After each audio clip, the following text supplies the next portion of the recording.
తెలంగాణ అసెంబ్లీలో సహచార ఎమ్మెల్యేలపై దానం నాగేందర్ సీరియస్ అయ్యారు. తాను సీనియర్ ఎమ్మెల్యేనని తనకు ఏం మాట్లాడాలో తెలుసని అన్నారు. తనకు ఎవరు చెప్పాల్సిన అవసరం లేదన్నారు. అలాగే అనేక సందర్భాల్లో క్యాంప్ ఆఫీసుకు స్థలం కావాలని కోరానని, తన విజ్ఞప్తిని పక్కన పెట్టి వేరే ఆఫీసులకు శంకుస్థాపన చేశారని తెలిపారు. అందుకే శిలాఫలకం కూలగొట్టారని చెప్పారు. అక్రమ నిర్మాణాలపై ఫిర్యాదు చేస్తే అధికారులు పట్టించుకోవడం లేదని దానం మండిపడ్డారు. నాకు సంబంధించి నా క్యాంప్ ఆఫీస్ గురించి గత 15 నెలల నుంచి రిక్వెస్ట్ చేస్తా ఉన్నా. ఆశ్చర్యంగా ఏంటంటే మేము అడిగిన క్యాంప్ ఆఫీస్ గురించి రెవెన్యూ డిపార్ట్మెంట్ దగ్గర సమాచారం ఉండదు, జిహెచ్ఎంసీ దగ్గర సమాచారం ఉండదు. మా నియోజకవర్గంలో ఒక ఈద్గా గ్రౌండ్ ఉంది, రోడ్ నంబర్ 10లో ఈద్గా గ్రౌండ్ ఉంది అధ్యక్ష.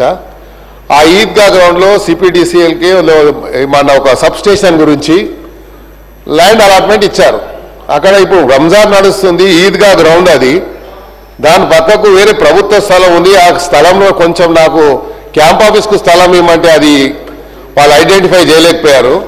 సబ్ స్టేషన్కు నేను లోకల్ ఎమ్మెల్యే ఉంటే నా నాలెడ్జ్ లేకుండా నేను ప్రివిలేజ్ నోటీస్ ఇస్తే కూడా యాక్షన్ తీసుకుంటారో లేదో అని చెప్పి మీరు చెప్తా ఉన్నాను. ఎందుకంటే ప్రివిలేజ్ మోషన్ ఇచ్చేటువంటి నాకు నా హక్కు ఉంది కాబట్టి, నా ఫండమెంటల్ రైట్ కాబట్టి నేను చెప్పొచ్చు.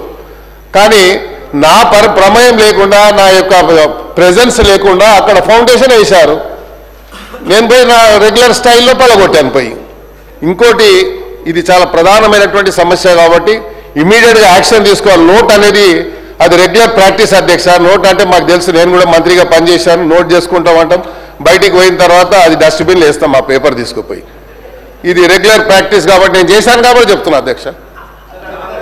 నేను వాళ్ళని ఎవరిని బ్లేమ్ చేస్తలేను. ఇప్పుడు నాకు ఎవరు చెప్పాల్సిన అవసరం లేదు, నాకు తెలుసు ఏం మాట్లాడాలో. అందరికంటే సీనియర్ ఎమ్మెల్యే నేను సార్. ఇంకోటి, ఈడబ్ల్యూఎస్ కాలనీ నేను మినిస్టర్ ఉన్నప్పుడు ఫౌండేషన్ నుంచి కాలనీ కట్టించాను. ఆ ఈడబ్ల్యూఎస్ కాలనీలో ఒక వ్యక్తి వెంకటరెడ్డి అని 5-6 ఇండ్లు వాళ్ళకు కొంచెం డబ్బులు అప్పు కింద ఇచ్చి అన్ని ఇండ్లు లాక్కొని 6 ఫ్లోర్లు వేశారు. నేను complaint, zonal commissioner complaint with pictures, court ఆర్డర్తో సహా పంపించాను. ఈరోజు వచ్చే ముందు ఎంఆర్ఓ గారికి, తహసీల్దార్ గారికి, అదేవిధంగా డీసీ గారికి పంపించాను. యాక్షన్ తీసుకుంటలేరు.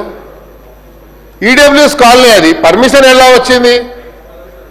ఇక్కడ కిట్టుకు ఏంటంటే మా దగ్గర ఉన్న టౌన్ ప్లానింగ్ ఏసీపీ చిన్న పేపర్స్ పెట్టుకున్నారు. మొన్న ముఖ్యమంత్రి గారు చెప్పారు వారి కన్సర్న్తో. అలాంటి వాళ్ళు ఏం చేస్తారు, వాడే సొంతగా స్క్రీన్ ప్రింటర్ దగ్గరకు పోయి పేపర్ తీసి ఇక్కడ ఇల్లీగల్గా కన్స్ట్రక్షన్ ఫోటో తీసి అది సీసీపీకి ఒకటి, ఏసీపీకి ఒకటి పంపిస్తాడు. దీని మీద యాక్షన్ తీసుకుంటారు. మళ్ళీ వాడు కాంప్రమైజ్ అయిపోయి బిల్డింగ్ కట్టేస్తాడు. ఇది నడుస్తుంది కాబట్టి దయచేసి మీ సీరియస్ మ్యాటర్స్ కాబట్టి ప్రభుత్వం తీసుకురావాలని బాధ్యత ఉంది కాబట్టి